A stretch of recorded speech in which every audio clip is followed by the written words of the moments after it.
মাছ মাংস একদিকে আর এই রেসিপিটা একদিকে। বিশ্বাস করুন, এত টেস্টি, এত স্বাদের এটা খেতে হয় যে বলার কিছু নেই। এবং খুবই কম সময়ের মধ্যে খুব অল্প উপকরণ দিয়ে এটা জলদির মধ্যে রান্না হয়ে যায়। তাহলে সময় নষ্ট না করে চলুন রান্নাটা শুরু করি। প্রথমে নিয়ে নিয়েছি 150 গ্রাম গুগলিকে খুব ভালো মতো ধুয়ে। এবার নিয়ে নিয়েছি দুটো আলুকে ছোট ছোট করে কেটে, আর নিয়েছি একটা টমেটো কুচি, আর নিয়েছি একটা পেঁয়াজ কুচি।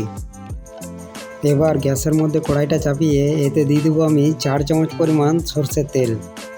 কড়াইয়ের তেল ভালো মতো গরম হয়ে এসছে। এবার দিয়ে দেবো গুগলিগুলো এবং গুগলিগুলোকে ভালো করে তেলের সাথে ভাজবো।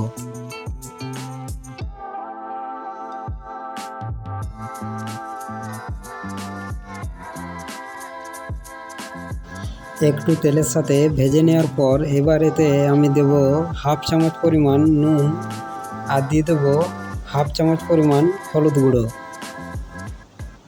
এবার নুন হলুদ দিয়ে আরও কিছুক্ষণ এটা আমি ভাজতে থাকবো। যতক্ষণ না গুগলি থেকে ফেনা বের হচ্ছে ততক্ষণ আমি গুগলিটাকে ভাজতে থাকবো।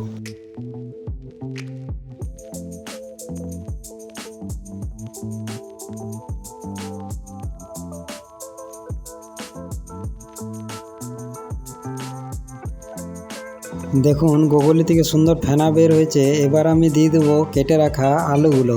গুগলি থেকে ফেনা বের হয়েছে মানে গুগলিটা কিন্তু আমাদের ভাজা হয়ে গেছে প্রায় 80%। এবার আলুগুলো দেওয়ার পর এতে দিয়ে দেবো আমি পেঁয়াজ আর টমেটো কুচিটাও। পেঁয়াজ কুচি, টমেটো কুচি, আলু কুচি দেওয়ার পর এবার এটাকে কিছুক্ষণ আমি ভেজে নেবো, জাস্ট 5 মিনিট মতো। 5 মিনিট মতো ভেজে নেওয়ার পর এবার এতে দিয়ে দেবো 1 চামচ পরিমাণ গরম মশলা,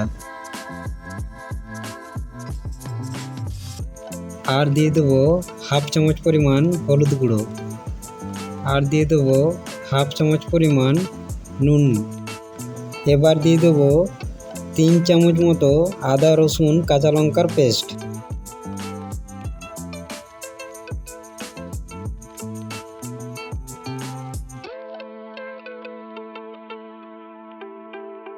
এবার 5 মিনিট আমি ভালো করে সব কিছুকে কষে নেব। আর এই সময় গ্যাসের আঁচটা লো টু মিডিয়ামে রেখে ভালো করে কষতে থাকবো 5 মিনিট মতো। 5 মিনিট মতো সব কিছুকে ভালো করে কষিয়ে নিয়েছি এবং টমেটোটাও বেশ গলে এসছে। ঠিক এই স্টেজে এবার দিয়ে দেবো এতে আমি 1 চামচ পরিমাণ কাশ্মীরি রেড চিলি পাউডার। এতে কিন্তু ঝাল হবে না, কালারটা সুন্দর আসবে। আর দিয়ে দেবো 1 চামচ পরিমাণ গোলকি গুঁড়ো। এই গোলকি গুঁড়ো দেওয়ার কারণে কিন্তু এর আঁশটে গন্ধটা চলে যাবে এবং এই রেসিপিটা একটু ঝাল ঝাল খেতে হবে। আর এই রেসিপিটা ঝাল ঝাল না হলে ভালো লাগবে না। তাই 1 চামচ গোলকি গুঁড়ো দিয়ে এবার সব কিছু মিক্স করে 5 মিনিট আমি ভালো করে কষে নেব। 5 মিনিট মতো কষানো হয়ে গেছে। এবার এতে আমি অ্যাড করে দেবো 2 কাপ পরিমাণ জল এবং জল দিয়ে ভালো করে সব কিছুকে আরেকবার মিক্স করে নেব।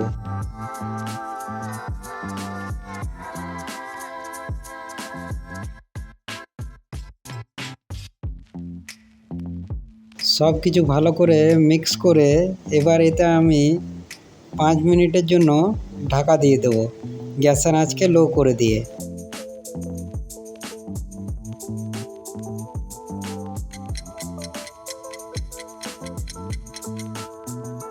এবার 5 মিনিট পর ঢাকাটা খুললেই দেখুন খুব সুন্দর আমাদের গুগলি আলুর রেসিপি কিন্তু রেডি হয়ে গেছে।